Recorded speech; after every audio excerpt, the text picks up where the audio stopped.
Things that give us an insight into the past. But now a fort, a schoolhouse, and a Catholic church here in Maine are in danger of being lost forever.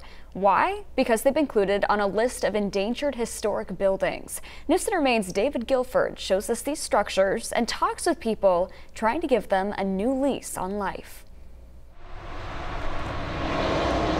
As this stretch in the town of Oxford has evolved in recent years, one building next door stands shrouded, a hidden portal to the past. We're going to just save it. So exciting. Patricia Larrivee is in love. Even the cobwebs tell a story. In love with the history inside and outside this one-room schoolhouse. It's really cool.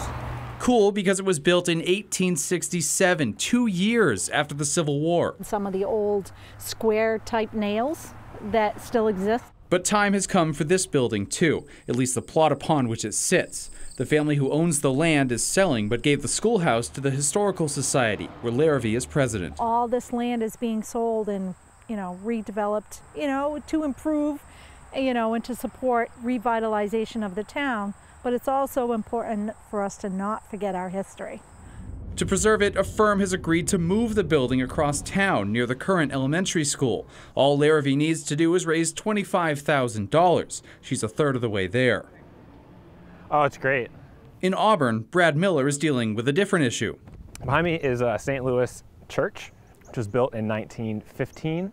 St. Louis Church held its last mass in 2013 and is now owned by the city, who is looking for a buyer. Miller works for Maine Preservation and puts out an annual list of endangered historic buildings. It's not a top 5 list you want to make, but the Oxford Schoolhouse and St. Louis are on it. These are places that anchor our communities and kind of remind us of where we came from. But also it's important to use these spaces to create new memories and look into the future. It's so grown up in here. Back in Oxford, the old schoolhouse might have a bumpy ride in its future, but Larrivee hopes it can teach the town's past to a new generation. You can't get it in a history book.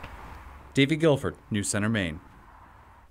Preservation Maine manager Brad Miller says he can't say exactly how many buildings from the endangered list have been saved or lost over the years, but he says he's seen plenty saved thanks to the action by the community.